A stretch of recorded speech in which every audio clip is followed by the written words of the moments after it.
نحمدہ و نصلی علی رسولہ الکریم اما بعد فاعوذ باللہ من الشیطان الرجیم بسم اللہ الرحمن الرحیم۔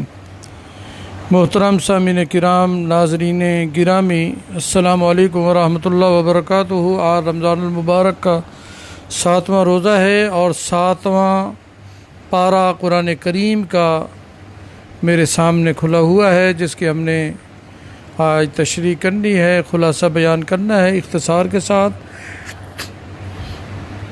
قرآن کریم ہر آیت قابل تشریح ہے، اور ہمارے دینی مدارس میں جب ہم طلباء کو قرآن پاک کا ترجمہ سکھاتے ہیں تو روزانہ ایک رکوع ہوتا ہے، اور ایک رکوع کی تشریح اور تفسیر جو ہم بیان کرتے ہیں وہ 2 گھنٹے لگتے ہیں۔ اس میں 2 گھنٹے لگانے کے بعد پھر بھی ہم کہتے ہیں کہ ابھی تک تشریح باقی ہے، اور جو تفسیر پوری کرنی تھی، وضاحت پوری کرنی تھی، وہ نہیں ہو سکی کیونکہ وقت تھوڑا ہے۔ تو ہمارے پاس تو یہ تو 20-25 یا زیادہ سے زیادہ آدھا گھنٹہ ہوتا ہے، اس میں تو اشارے ہی کرنے ہوتے ہیں۔ یوں سمجھیں کہ دیگ کے چند چاول اٹھا کر ان کو چکھتے ہیں، پوری دیگ کو اگر ایسے بکھیریں تو اس میں تو بڑا وقت چاہیے۔ تو قرآن پاک تو ایک دیگ نہیں، سمندر ہے، اور ہر لفظ اس کا ایسا، ہر لفظ میں، ہر جملے میں سمندر چھپا ہوا ہے۔ تو سمندروں کا مجموعہ قرآن کریم ہے، تو اس لیے پوری تشریح نہیں ہوتی، ایسے تھوڑی سی جھلکی آپ کو میں دیتا ہوں۔ تو 7واں پارہ شروع ہو رہا ہے، وَإِذَا سَمِعُوا مَا أُنزِلَ إِلَى الرَّسُولِ تَرَىٰ أَعْيُنَهُمْ۔ اس سے پہلے 6 پارے کی آخری آیت ہے، لَتَجِدَنَّ أَشَدَّ النَّاسِ عَدَاوَةً لِلَّذِينَ آمَنُوا الْيَهُودَ وَالَّذِينَ أَشْرَكُوا۔ اس آیت کریمہ میں اللہ رب العزت فرما رہے ہیں کہ تمام آدمیوں سے زیادہ مسلمانوں سے عداوت رکھنے والے یہودی ہیں اور مشرک ہیں۔ مسلمانوں سے سب سے زیادہ دشمنی، عداوت، نفرت، تعصب یہودی رکھتے ہیں، مشرکین رکھتے ہیں۔ البتہ جو نصارہ ہیں دوستی کے قابل تو وہ بھی نہیں ہیں، لیکن وہ کچھ نرم گوشہ رکھتے ہیں مسلمانوں کے بارے میں۔ یہ قرآن پاک عدل و انصاف کا داعی ہے، عدل و انصاف کا ہی ہر ایک کو درس دیتا ہے۔ جس میں جو خامی ہے وہ بیان ہوتی ہے، اور چاہے وہ دوستی کیوں نہیں ہے، اور جس میں خوبی ہے اس کو بھی بیان کرتا ہے، چاہے وہ دشمنی کیوں نہیں ہے۔ یہودیوں کی اس بہت بڑی خامی کو بیان کیا گیا کہ یہ مسلمانوں سے نفرت کرتے ہیں، اور قیامت تک ان کے دلوں میں مسلمانوں کی نفرت، بغض اور کینہ ہی رہے گا۔ لیکن عیسائی ایسے نہیں ہیں، ان میں کچھ ایک خاص جماعت ایسی ہے جو مسلمانوں کو اچھا سمجھتے ہیں، مسلمانوں کے قریب رہنا پسند کرتے ہیں۔ اس لیے تاریخ اسلام یہ بتاتی ہے کہ جب دین اسلام ہمارا پھیلا تو اس میں سب سے زیادہ عیسائی حلقہ بگوش اسلام ہوئے، عیسائی مسلمان ہوئے ہیں، یہودی بہت کم، بہت تھوڑے، نہ ہونے کے برابر، کیونکہ وہ سخت دل ہے۔ قرآن کریم نے اس کی وجہ یہ بتائی ہے کہ یہودیوں میں تکبر ہے، جبکہ نصارہ میں عاجزی اور تواضع ہے۔ یہودی تکبر کی وجہ سے سخت دل ہے، عیسائی تواضع کی وجہ سے کچھ نرم دل ہیں، اپنے اندر نرم گوشہ رکھتے ہیں۔ تو قرآن کریم مقدس اللہ کی کلام یہ خوبی بھی بیان کر رہی ہے دشمنوں کی، اور خامی کو بھی بیان کر رہی، خوبیوں کو نہیں چھپا رہی، کیونکہ خوبیوں کو اگر چھپایا جاتا تو پھر عدل و انصاف کا تقاضا پورا نہ ہوتا۔ یہ بیان کیا، اور اس پہ پھر اس میں تشریح بھی ہے۔ انہی آیات میں مسلمانوں کے ساتھ عداوت یا معدت کے معیار سے ان اہل کتاب کا ذکر فرمایا گیا جو اپنی حق پرستی اور خدا ترسی کی وجہ سے مسلمانوں سے بغض و عداوت نہیں رکھتے، مگر ان اوصاف کے لوگ یہود میں بہت کم ہیں، جیسے کہ حضرت عبداللہ بن اسلام، یہ بھی یہودی تھے نا، بہت بڑے عالم تھے، پھر حضور صلی اللہ علیہ وسلم کے غلاموں میں شامل ہو گئے، کلمہ پڑھا۔ نصارہ میں نسبتاً ایسے لوگوں کی تعداد زیادہ تھی، خصوصاً حضرت نبی کریم صلی اللہ علیہ وسلم کے زمانہ مبارک میں ملک حبشہ کا جو بادشاہ تھا نا، نجاشی، اور اس ملک کے حکام اور عوام، ایسے لوگوں کی بڑی تعداد تھی کہ جو مسلمانوں کے لیے نرم گوشہ رکھتے تھے۔ اسی سبب سے جب مکہ مکرمہ کے مسلمان قریش کے مظالم سے تنگ آ گئے تو رسول اکرم صلی اللہ علیہ وسلم نے ان صحابہ کو حبشہ کی طرف ہجرت کر کے جانے کا مشورہ دیا اور فرمایا کہ میں نے سنا ہے کہ حبشہ کا جو بادشاہ ہے نہ خود ظلم کرتا ہے، نہ کسی پر ظلم کسی کو کرنے دیتا ہے، اس لیے مسلمان کچھ عرصہ کے لیے وہاں چلے جائیں۔ اس مشورہ پر عمل کرتے ہوئے پہلی مرتبہ 11 حضرات حبشہ کی طرف نکلے مکہ مکرمہ سے، جن میں حضرت عثمان غنی جو حضور صلی اللہ علیہ وسلم کے داماد اور خلیفہ ثالث، اور ان کی زوجہ محترمہ جو حضور صلی اللہ علیہ وسلم کی صاحبزادی پیاری رخت جگر حضرت رقیہ بھی شامل ہیں۔ اس کے بعد کچھ عرصہ کے بعد حضرت جعفر بن ابی طالب جو حضرت علی المرتضیٰ کے بھائی ہیں، حضرت جعفر طیار بڑے مقرر تھے اور بڑے واعظ تھے، بڑا خطیبانہ انداز اور ان کی زبان میں بڑی روانگی تھی۔ ان کی قیادت میں سرگردی میں مسلمانوں کا ایک بڑا قافلہ 82 جس میں مرد تھے اور 12 عورتیں تھیں حبشہ پہنچ گیا۔ شاہ حبشہ اور وہاں کے باشندوں نے ان کا شریفانہ استقبال کیا، اور یہ لوگ حالانکہ شاہ حبشہ عیسائی ہے، نصرانی ہے، اور وہاں نصارہ کی حکومت تھی، لیکن انہوں نے مسلمانوں کا استقبال کیا۔ چلو جیسے بھی ہیں، چاہے ہمارے مسلک کے نہیں ہیں لیکن ہمارے یہ مہمان ہیں، ہم ان کو پناہ دیں گے۔ ظالموں کے ظلم سے بچنے کے لیے یہ یہاں پر آئے ہیں۔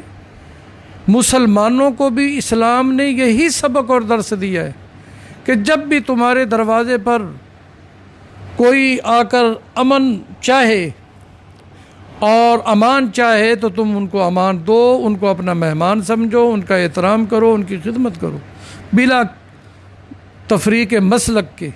یہ نہ دیکھو کہ یہ کس مسلک سے، یہ کیسے ہے، نہیں، جب وہ تمہارے دروازے پر آ گیا ہے تو تم اس کے لیے چادریں بچھا دو، جیسے ہمارے کملی والے پیغمبر حضور نبی کریم، ہمارے ماں باپ آپ پر قربان ہو، آپ کے قدموں پر نثار ہوں، کہ آپ بھی دشمنوں کے پاؤں کے نیچے چادریں بچھایا کرتے تھے۔ اللہ اکبر، بڑی آپ کی مہمان نوازی تھی۔ مشرک آیا اور اس کو آپ نے دودھ پلایا، آپ کے اخلاق سے وہ متاثر ہو کر اس نے کلمہ پڑھا۔ حضور صلی اللہ علیہ وسلم کے اخلاق سے زیادہ لوگ متاثر ہوئے ہیں، تو ہم حضور صلی اللہ علیہ وسلم کے نام لیوا ہیں، تو ہمارے اندر بھی وہی حضور والے اخلاق آنے چاہیے۔ محبت ہمارے اندر ہو، ملنساری ہو، ہر ایک سے محبت، کسی سے نفرت نہیں۔ نفرت صرف ان سے جو دین اسلام کے دشمن ہیں، اور کسی سے نہیں۔ جو دین اسلام کے درپے ہیں اور ان کو نقصان پہنچانے کے لیے ہر وقت کوشاں ہیں، بس وہ دشمن ہیں، ان کے لیے ہم سخت ہیں۔ اشداء علی الکفار، یہ ایمان والوں کی صفت ہے۔ اور آپس میں رحماء بینہم، نرم دل، ایک دوسرے پر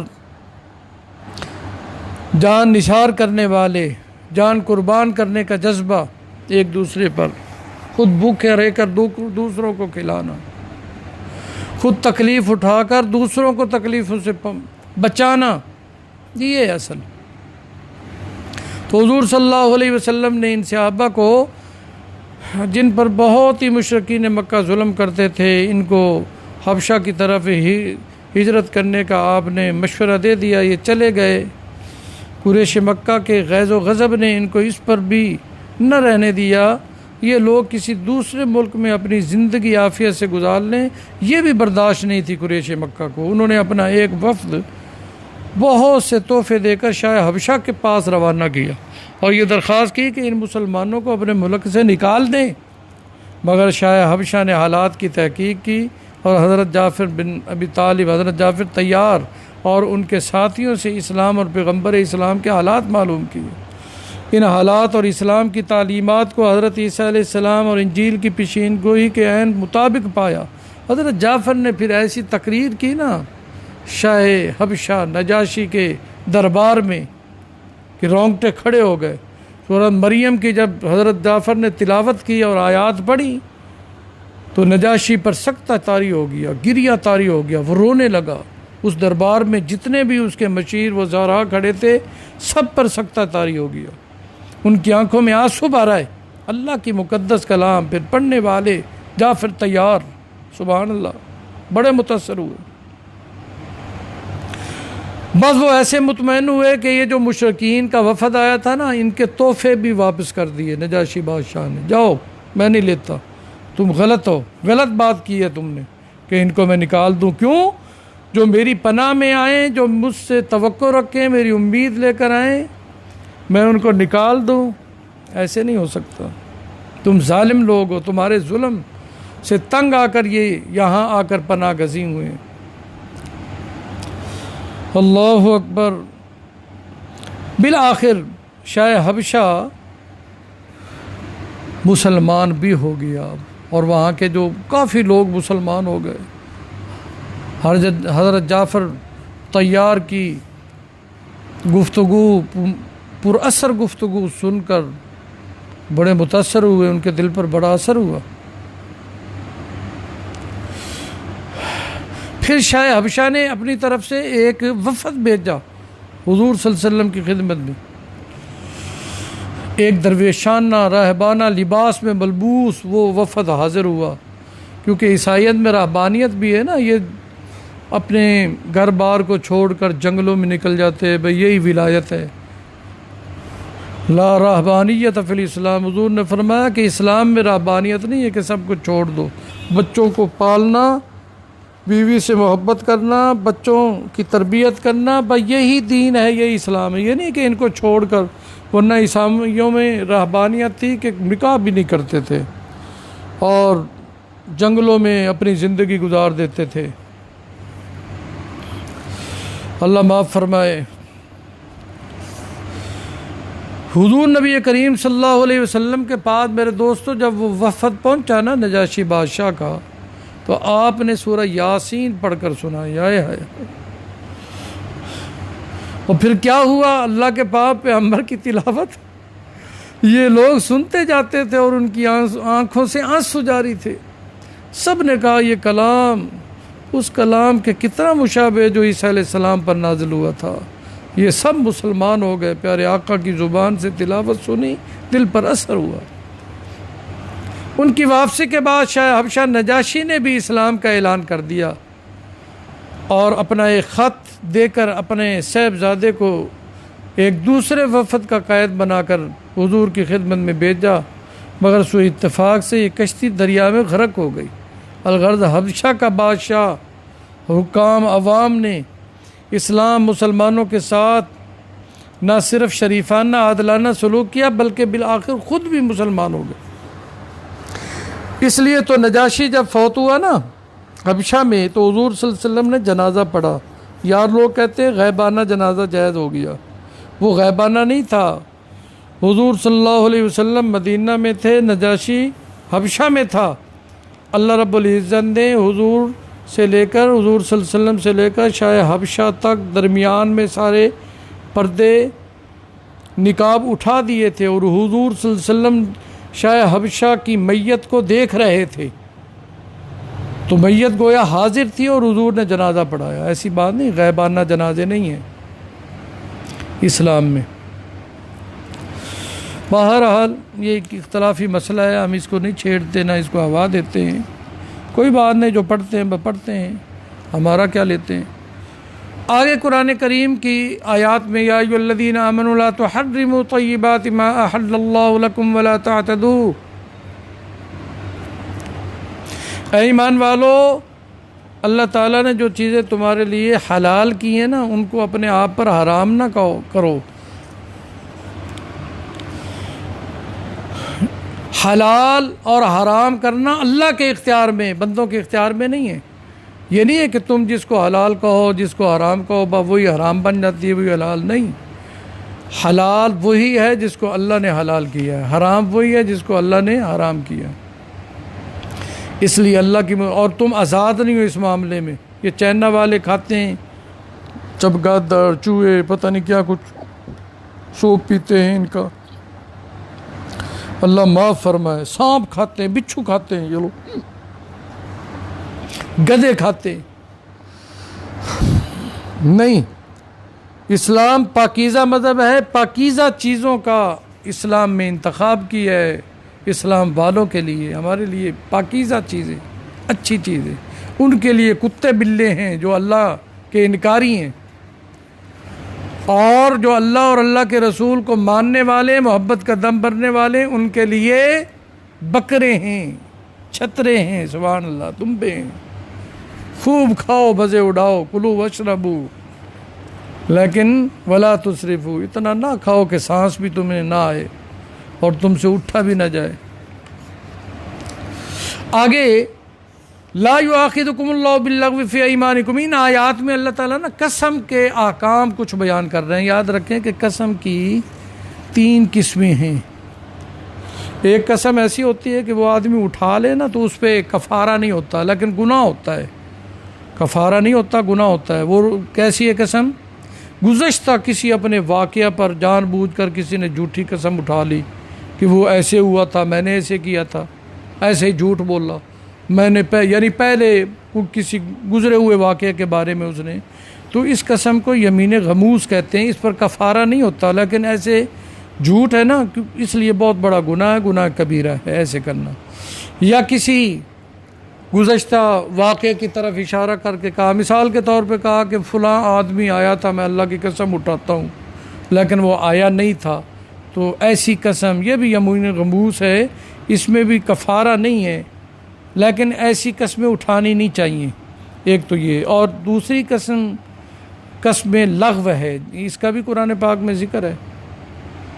تو یہ قسم یہ ایسی ہے کہ اس کا نہ گناہ ہے اور نہ کوئی کفارہ ہے، نہ ثواب، نہ گناہ، نہ کفارہ، کچھ بھی نہیں۔ وہ کیا ہے؟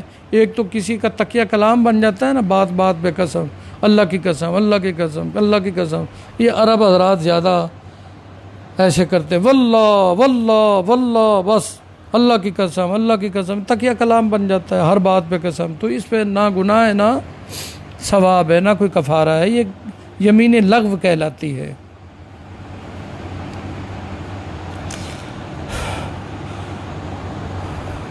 ایسے ہی ایک تیسری قسم ہے، وہ آئندہ زمانے میں کسی کام کے کرنے نہ کرنے کی قسم اٹھائی، آئندہ کہ میں یہ کام کروں گا۔ ایک تو یاد رکھے قسم صرف اللہ کی اور قرآن پاک کی، اور کی نہیں۔ یہ نہیں ہے کہ تیری ماں کی قسم، تیرے سر کی قسم، تیرے سینے کی قسم، مجھے کعبہ کی قسم، مجھے فلاں بزرگ کی قسم، مجھے ماں کی قسم۔ یہ قسمیں نہیں ہیں، یہ لغو قسمیں، ان پر کوئی کفارہ نہیں ہے۔ قسم صرف اللہ کی اور اللہ کے کلام کی ہے، کیونکہ یہ اللہ کی کلام، اللہ کی صفت ہے، اس لیے قرآن کریم کی قسم، اس کا اعتبار ہوتا ہے یہ قسم۔ کسی آنے والے آئندہ کام پر آدمی قسم اٹھائے اور پھر اس نے قسم پوری نہ کی، توڑ دی، تو اس پر کفارہ ہے جو قرآن پاک میں بیان کیا ہے، فَكَفَّارَةُ اِطْعَامُ عَشَرَةِ مَسَاكِينَ مِنْ أَوْسَطِ، کہ کفارہ اس کا یہ کہ 10 مسکینوں کو درمیانے درجے کا کھانا کھلائیں۔ یعنی ایک آدمی فطرانہ 10 فطرانے 20 کلو گندم، یہ قسم کا کفارہ ہے۔ اگر یہ نہ ہو سکے تو 10 مسکینوں کو لباس پہنائے، کپڑے پہنائے۔ جی یہ بھی اگر نہ ہو سکے تو پھر یعنی بالکل ہی ڈنگ دڑنگ ہے، نہ یہ کھانا کھلا سکتا ہے، نہ کپڑے پہنا سکتا ہے، تو پھر خود بھوکا رہے۔ کیا مطلب؟ فَمَن لَّمْ يَجِدْ فَصِيَامُ 3 ایام، 3 روزے رکھ لے۔ یہ غریبوں کے لیے جو کفر کا کفارہ جو قسم کا ادا نہیں کر سکتے، پھر قسم اٹھاتے ہی نہ، کیوں اٹھاتے ہو بات بات پہ قسم؟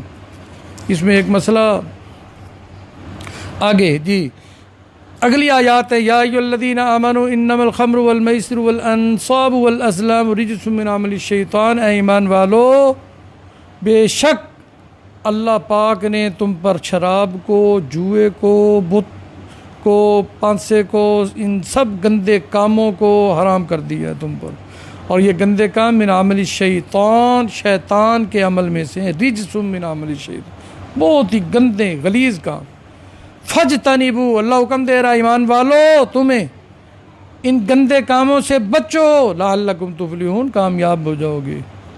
شیطان تو انسانوں کو لڑانا چاہتا ہے۔ انما یرید الشیطان ان یوقع بینکم العداوۃ والبغضاء، تو شراب اور جوئے کی وجہ سے عموماً لڑائیاں ہوتی ہیں، دلوں میں بغض، نفرت پیدا ہوتی ہے۔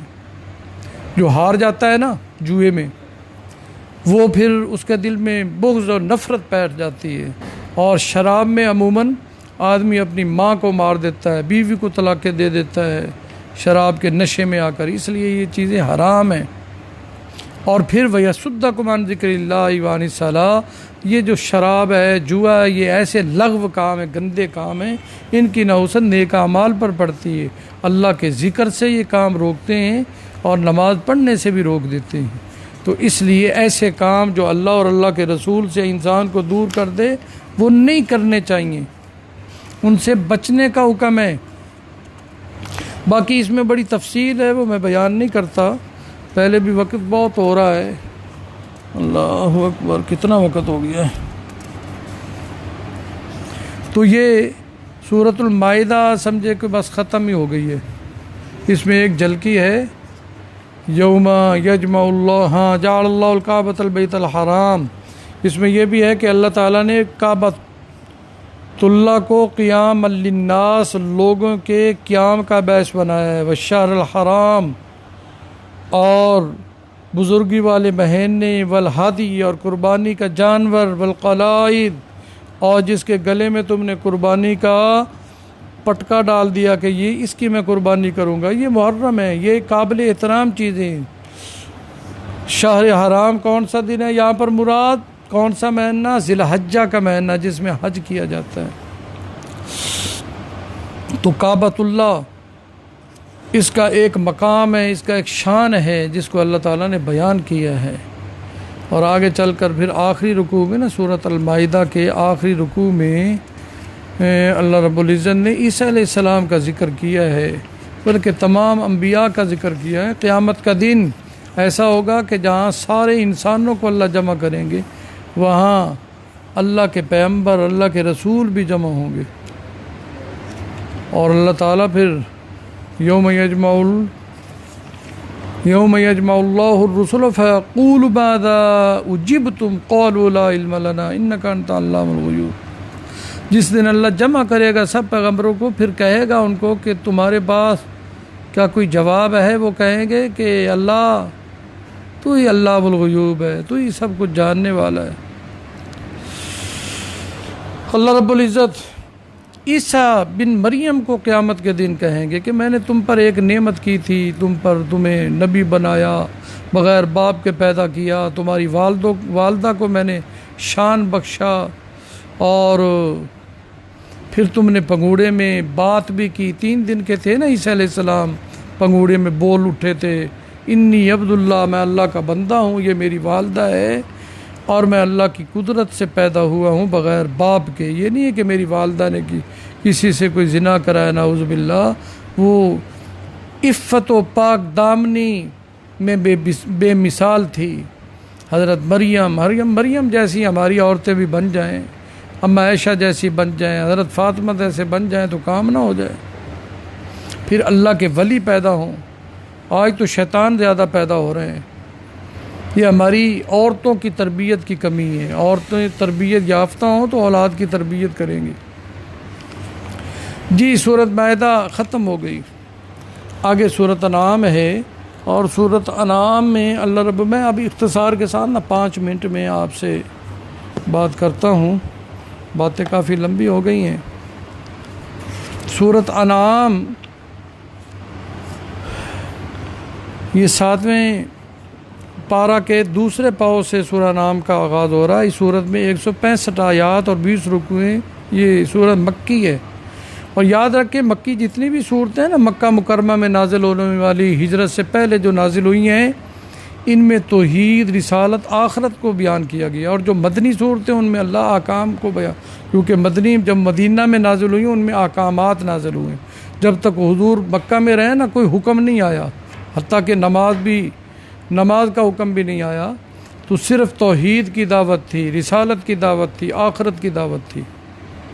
تو سورہ انعام میں اللہ رب العزت نے نا اپنی توحید کو، وحدانیت کو بہت بیان کیا ہے، اتنا بیان کیا ہے کہ جس کی حد نہیں ہے۔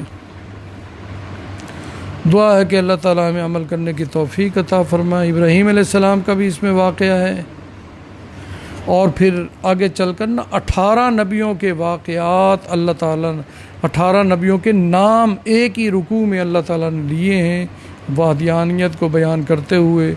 خاص طور پہ ابراہیم علیہ السلام کا واقعہ ہے، وہ میں سنا دیتا ہوں آپ کو، کہ انہوں نے اپنی قوم کو توحید کی دعوت دی، اپنے والد کو اور اپنے چچے کو دعوت دی، کیونکہ وہ بت ساز تھے، بت بنانے والے تھے۔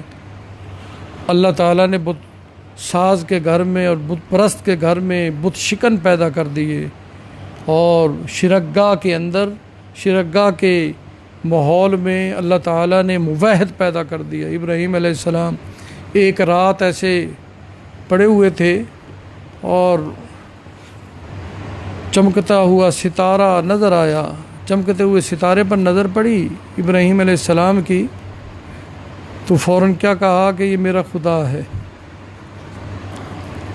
فلما جن علیہ اللیل رأى کوکبا، دیکھا نا ستارہ چمکتا ہو تو قال ھذا ربی، فرمایا میرا یہ رب ہے۔ فلما افل قال لا احب الافلین، جب وہ چلا گیا، ماند پڑ گئی اس کی روشنی، تو کہا کہ میں ایسے کو خدا نہیں مانتا جس کی روشنی ماند پڑ جائے۔ پھر ایک رات میں فلما رأى القمر بازغا قال ھذا ربی، چاند کی چمک نظر آئی نا، تو ابراہیم علیہ السلام نے کہا یہ میرا رب ہے۔ اور طلوع فجر پر جب چاند کی چمک بھی چلی گئی تو کہا کہ جو چلا جاتا ہے وہ رب نہیں ہوا کرتا۔ پھر جب صبح ہوئی تو مشرق سے سورج نکلا، پورے جہان کو روشن کیا۔ فلما رأى الشمس بازغة قال ھذا ربی ھذا اکبر، او پورے جہان کو روشن کرنے والا سورج یہ تو رب ہے اور بڑا رب ہے۔ لیکن شام کو جب وہ مغرب کی جانب غروب ہو رہا تھا، فرمایا جو غروب ہو جاتا ہے وہ رب نہیں ہوا کرتا۔ انی وجہت وجہی للذی فطر، یہ سمجھانا تھا اپنی قوم کو کہ اصل رب وہ ہے جو حی القیوم ہے، جس نے زمین و آسمان کو پیدا کیا، آسمانوں کو بغیر ستون کے فضا میں اللہ تعالیٰ نے معلق کیا، وہ ہے عزت کا مالک، ذلت کا مالک، کامیابیاں ناکامیاں جس کے ہاتھ میں، خزانوں کا مالک ہے، بے مثل ہے، قادر مطلق ہے، انک علی کل شیء قدیر ہے۔ اللہ اکبر۔ دعا ہے اللہ تعالیٰ ہمیں عمل کرنے کی توفیق عطا فرمائے، آمین۔ کل انشاءاللہ ملاقات ہوگی، 8ویں پارے کی تشریح ہوگی۔